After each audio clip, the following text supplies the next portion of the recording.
ರಾಜಧಾನಿ ಬೆಂಗಳೂರಿನಲ್ಲಿ ಸಣ್ಣದೊಂದು ಮಳೆ ಬಂದರೂ ಸಾಕು ಸಾಲು ಸಾಲು ಅವಾಂತರವೇ ಸೃಷ್ಟಿಯಾಗುತ್ತೆ. ಫಾರ್ ಎಕ್ಸಾಂಪಲ್, ಈ ರಸ್ತೆ ಮೇಲೆ ನೀರು ನಿಲ್ಲೋದು, ಎಲ್ಲಿ ಬೇಕಲ್ಲಿ ಮರಗಳು ಬೀಳೋದು, ಕಿಲೋಮೀಟರ್ ಗಟ್ಟಲೆ ಟ್ರಾಫಿಕ್ ಜಾಮ್ ಉಂಟಾಗೋದು, ಇವೆಲ್ಲವೂ ಕೂಡ ಇಲ್ಲಿಯವರೆಗೆ ನಾವು ಬೆಂಗಳೂರಿನಲ್ಲಿ ಕಾಣ್ತಾ ಇದ್ದಂತಹ ಸಮಸ್ಯೆ. ಈಗ ಸಮಸ್ಯೆಗೆ ಮತ್ತೊಂದು ಹೊಸ ಸೇರ್ಪಡೆ ಆಗ್ತಾ ಇದೆ. ಏನಪ್ಪ ಅದು? ಬನ್ನಿ ನೋಡ್ಕೊಂಡು ಬರೋಣ. ಬೆಂಗಳೂರಿನ ರಸ್ತೆಯಲ್ಲಿ ಗುಂಡಿ ಅಲ್ಲ, ತಲೆ ಎತ್ತಿದೆ ಬಾವಿ. ಇದು ಹಳೆಯ ಕಾಲದ ನೀರಿನ ಬಾವಿ ಅಲ್ಲ, ಕಳಪೆ ಕಾಮಗಾರಿಯಿಂದ ಸೃಷ್ಟಿಯಾಗಿರೋ ಕೃತಕ ಬಾವಿ.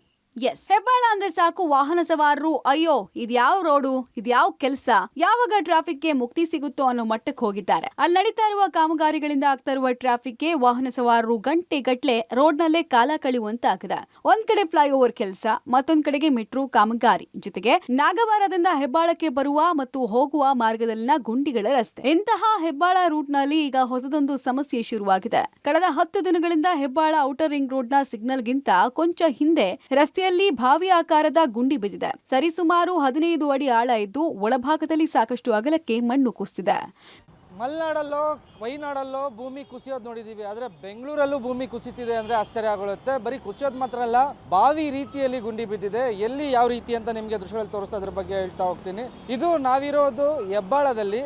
ಹೆಬ್ಬಾಳ ಅಂದ ತಕ್ಷಣ ನಿಮ್ಗೆ ಈಗಾಗಲೇ ಎಲ್ಲರಿಗೂ ಗೊತ್ತಾಗಿರುತ್ತೆ, ಬೆಂಗಳೂರಲ್ಲಿ ಒಂದು ಕಡೆ ಮೆಟ್ರೋ ಕಾಮಗಾರಿ ನಡೀತಿದೆ, ಮತ್ತೊಂದು ಕಡೆ ಮೇಲ್ಸೇತುವೆಯ ವಿಸ್ತೀರ್ಣ ಅದು ರಿನೋವೇಷನ್ ಕೂಡ ಆಗ್ತಿದೆ, ಮತ್ತು ರೈಲ್ವೆ ಕಾಮಗಾರಿಗಳು ನಡೀತಿದೆ. ಇಡೀ ರಸ್ತೆ ಎಲ್ಲಿ ನೋಡಿದ್ರು ಬರೀ ಟ್ರಾಫಿಕ್ಕು. ಯಾವಾಗ ಹೆಬ್ಬಾಳದಲ್ಲಿ ಟ್ರಾಫಿಕ್ ಕ್ಲಿಯರ್ ಆಗುತ್ತೋ ಅನ್ನೋ ಮಟ್ಟಕ್ಕೆ ಹೆಬ್ಬಾಳ ಮುಖ್ಯ ರಸ್ತೆಯಲ್ಲಿ ಅಂದರೆ ನಾಗವಾರದಿಂದ ಹೆಬ್ಬಾಳಕ್ಕೆ ಬರುವಂತಹ ಮಾರ್ಗದಲ್ಲಿ ಹೆಬ್ಬಾಳ ಜಂಕ್ಷನ್ಗಿಂತ ಒಂದು 500 ಮೀಟ್ರ್ ಹಿಂಭಾಗದಲ್ಲಿ ಒಂದು ರಸ್ತೆ ಮಧ್ಯದಲ್ಲಿ ಒಂದು ಗುಂಡಿ ಬಿದ್ದಿದೆ. ಯಾಕಂದರೆ ಬರೀ ಮೇಲ್ನೋಟಕ್ಕೆ ಒಂದು ಸಣ್ಣದಾಗಿ ಒಂದು ವೃತ್ತಾಕಾರದಲ್ಲಿ ಬಾವಿ ಥರ ಕಾಣಿಸ್ತಿರ್ಬೋದು, ಬಟ್ ಒಳಭಾಗದಲ್ಲಿ ಆಲ್ಮೋಸ್ಟ್ ಒಂದು 10 ರಿಂದ 15 ಅಡಿಯವರೆಗೂ ಭೂಮಿ ಒಳಗೆ ಗುಂಡಿ ಬಿದ್ದಿರುವಂಥದ್ದು, ಭೂಮಿ ಒಳಗಡೆ ಕುಸ್ಕೊಂಡಿರುವಂಥದ್ದು. ಜೊತೆಗೆ ಉದ್ದಕ್ಕೆ ಹಿಂಗೆ ನೋಡೋಕೆ ಹೋದರೆ ಬರೀ ಆಳ ಅಲ್ಲ, ಅಗಲನೂ ನೋಡೋದಾದರೆ ಆಲ್ಮೋಸ್ಟು ಮುಂಭಾಗಕ್ಕೆ ಏನಿಲ್ಲ ಅಂದರೂ ಒಂದು 8 ರಿಂದ 10 ಅಡಿಯವರೆಗೂ ಮುಂಭಾಗದಲ್ಲೂ ಒಳಭಾಗದಲ್ಲಿ ವೃತ್ತಾಕಾರವಾಗಿ ಕುಸ್ಕೊಂಡು ಹೋಗಿದೆ. ಇಂತಹ ಪರಿಸ್ಥಿತಿಯಲ್ಲಿ ಇದ್ರೂ ಸಹ ಒಳಗಡೆ ನಮಗೆ ಕೆಲವು ಕಾವೇರಿ ಲೈನ್ಗಳು ಮತ್ತು BWSSB ಲೈನ್ಗಳು ಕಾಣಿಸ್ತಿದೆ. ಇದನ್ನು ಮುಚ್ಚೋಕ್ಕೆ ಈಗಾಗಲೇ 10-15 ದಿವಸ ಆಗೋಗಿದೆ. ಇದಾಗಿ ಇನ್ನು 1-2 ತಿಂಗಳು ಆಮೇಲೆ ಎಲ್ಲ ಸರಿ ಹೋದ ಮೇಲೆ ಬಂದು ನಾವು ಇದನ್ನು ಮುಚ್ತೀವಿ ಅಂತ ಆಮೇಲೆ ಮುಚ್ಚುವಂಥ ಕೆಲಸ ಮಾಡ್ತಾರೆ. ಮೊದಲೇ ಟ್ರಾಫಿಕ್ ನಿಂದ ತುಂಬಿರುವ ರೋಡ್ ಇದು. ಇಲ್ಲಿ ನಡೀತಾ ಇರುವ ಕಾಮಗಾರಿ ಒಂದ್ ಕಡೆ ಆದ್ರೆ ಈ ರೀತಿ ಗುಂಡಿ ಬಿದ್ದಿದ್ರು BBMP ಮಾತ್ರ ಇನ್ನೂ ಈ ಕಡೆಗೆ ತಿರುಗಿ ನೋಡಿಲ್ಲ. ಈ ಗುಂಡಿಗೆ 2-3 ವಾಹನಗಳು ಬಿದ್ದಿದ್ದು ಸವಾರರಿಗೆ ಗಾಯಗಳು ಆಗಿದ್ದು, ಬಳಿಕ ಟ್ರಾಫಿಕ್ ಪೊಲೀಸರು ಬಾವಿ ರೀತಿ ಬಿದ್ದಿರುವ ಗುಂಡಿಯ ಸುತ್ತ ಬ್ಯಾರಿಕೇಡ್ ಹಾಕಿದ್ದಾರೆ. ಜೊತೆಗೆ BBMPಗೂ ಮಾಹಿತಿ ಕೊಟ್ಟಿದ್ದಾರೆ.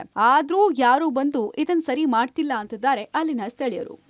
ಸರ್, ಇದು ಆಗಿ ಒಂದು 10 ದಿನ ಆಯಿತು ಸರ್. ಇಲ್ಲಿಗೆ 10 ದಿನ ಆಗಿ ಅವತ್ತು ಇಲ್ಲಿ ಬಿದ್ದಾಗ ಒಂದು 2 ವೀಲರು ಕ್ರಾಸ್ ಮಾಡ್ಕೊಂಡು ಹೋಯ್ತು. ಅದು ಬಿದ್ದ ತಕ್ಷಣ ಕಲ್ಲೆಲ್ಲ ಹಾಕಿಟ್ಟಿದ್ದಕ್ಕೆ ಸೈಡ್ಗೆ ನಾನೇ ಕಲ್ಲು ಹಾಕಿದ್ದು. ಅದಾದ್ಮೇಲೆ ಏನಾಯಿತು, ನೆಕ್ಸ್ಟ್ ಡೇಗೆ ಪೊಲೀಸ್ನವ್ರು ಬಂದರು, ಟ್ರಾಫಿಕ್ ಅವ್ರು ಬಂದು ಏನು ಮಾಡಿದ್ರೆ ಸ್ವಲ್ಪ ಜನಗಳಿಗೆ ತೊಂದರೆ ಆಗಬಾರ್ದು ಅಂತ ಸೇವ್ ಮಾಡಿ ಹೋಗಿದ್ದಾರೆ ಸರ್. ಇದನ್ನು ಇಲ್ಲ ದೊಡ್ಡದಿದೆ ಸರ್, ಇದು ದೊಡ್ಡದಿದೆ. ಇಲ್ಲಿ ನೋಡಿ, ಟೋಟಲ್ ಆಗಿ ಪೂರ್ತಿ ಇಲ್ಲಿ ಎಲ್ಲ ಹೋಗಿರೋದು ದೊಡ್ಡ ಪೈಪ್ಗಳು ಹೋಗಿದೆ ಕೆಳಗಡೆ. ಮಳೆ ಬಂದಾಗ ಏನಾಗುತ್ತೆ, ಕೆಳಗಡೆ ಎಲ್ಲ ಮಣ್ಣೆಲ್ಲ ಕುಸ್ತು ಬಿಡುತ್ತೆ. ಮಾಡಲ್ಲ. ಇಲ್ಲಿ ನೋಡಿ, ಇಲ್ಲಿ ಮುಂದೆ ನೋಡ್ತಾ ಇದ್ರು ನೋಡಿ, ಇದು ಮೊನ್ನೆ KVBR ಮಾಡೋಗಿದ್ದು. ಸೊ ಅದು ಹಾಗೆ ಬಿಟ್ಟೋರು ಅದನ್ನ, ಅದಾದ್ಮೇಲೆ ಹಾಗೆ ಬಿಟ್ಟೋದ್ರು ಅದನ್ನ. ಸೊ ಇದಾದ್ಮೇಲೆ ಇದು ಹೀಗೇನೆ ಇದು ಮಳೆ ಬಂದ ತಕ್ಷಣ ಇದು ಕುಸ್ತು ಹೋಗಿದೆ ಸರ್. ಸರ್, ನಾವು ಡೈಲಿ ಗ್ಯಾಸ್ ಹಾಕ್ಸೋದಕ್ಕೆ ಬರ್ತೀವಿ ಈಗ ಇಲ್ಲಿ ಪೆಟ್ರೋಲ್ ಬಂಕಿಗೆ. ಸರ್, ಏನಿಲ್ಲ ಅಂದ್ರೂ 15 ಅಡಿ ಆಳ ಇದೆ ಇದು. ಯಾರಾದ್ರೂ ಬಿದ್ರು ನೋಡೋರಿಲ್ಲ, ಕೇಳೋರಿಲ್ಲ, ಆಯ್ತಾ. ಇದರಿಂದ ತುಂಬಾ ಜಾಮ್ ಆಗುತ್ತೆ. ನೋಡ್ರಿ, ನೀವು ನೋಡ್ಬೋದು. ಏನು ಇಲ್ಲ ಅಂದ್ರೂ ವೀರಂಟಪಳ್ಳಿ ಎಲ್ಲ 800 ಗಂಟೆ ಜಾಮ್ ಇದೆ. 4-5 ದಿನ ಇಲ್ಲ ಸರ್, 15 ದಿನ ಆಯ್ತು ಇದಾಗಿ. 15 ದಿನದಿಂದನೂ ಇದೇ ಪ್ರಾಬ್ಲಮ್ಮೆ. 100% ಬಾವಿನೇ ಸರ್ ಇದು. ಇದು ಏನಕ್ಕೆ ತೆಗ್ದಿದಾರಂತನೂ ಗೊತ್ತಿಲ್ಲ, ಅದು ಹೆಂಗಾಯ್ತು ಅಂತಾನೂ ಗೊತ್ತಿಲ್ಲ. ಆಟೋಮೆಟಿಕ್ ಆಗೈತೆ. ಪೊಲೀಸರು ಪಾಪ ತಂದು ಬ್ಯಾರಿಕೇಡ್ ಇಟ್ಟವ್ರೆ. ಇದನ್ನ BBMP ಆಯುಕ್ತರು ಅದು ಇದು ಅಂತ ಏನೇನೋ ಮಾಡ್ತಾರಲ್ಲ, ಅವರು ಎಲ್ಲ ರೋಡ್ಗಳು ಸರ್ಚ್ ಮಾಡೋಕ್ಕಾಗಲ್ವ ಅವ್ರಿಗೆ? ಯಾರೋ ಪಾಪ ಮಾಲಲ್ಲಿ ಐಟಮ್ ಮಾರೋದಕ್ಕೆ ಎಲ್ಲಕ್ಕೂ ಯಾವನಿಗೂ ಫೈನ್ ಹಾಕ್ತಾರೆ. ಈ ಥರ ಕೆಲಸಗಳು ಮಾಡೋಕ್ಕಾಗಲ್ವ ಸರ್? ಯಾರಾದರೂ ಸತ್ರೆ ಯಾರು ಸರ್ ಆಗ್ತಾರೆ? ಒಟ್ನಲ್ಲಿ ಈ ಹಿಂದೆ ವಾಟರ್ ಕೇಬಲ್ ಲೈನ್ ಅಂತ ಭೂಮಿಯನ್ನ ಅಗೆದು ಸರಿಯಾದ ರೀತಿಯಲ್ಲಿ ಮುಚ್ಚದೆ ಮೇಲ್ಮೇಲೆ ಮುಚ್ಚಿ ಟಾರ್ ಹಾಕಿರೋದು ಎದ್ದು ಕಾಣ್ತಾ ಇದೆ. ಬಾವಿ ರೀತಿಯಲ್ಲಿ ಬಿದ್ದಿರುವ ಗುಂಡಿಯಲ್ಲಿ ನೀರು ಬರೋದಕ್ಕಿಂತ ಮೊದಲು ಗುಂಡಿಯನ್ನ ಮುಚ್ಚುತ್ತಾರ ಕಾದ್ ನೋಡ್ಬೇಕಾಗಿದೆ. Maruti public TV, Bengaluru.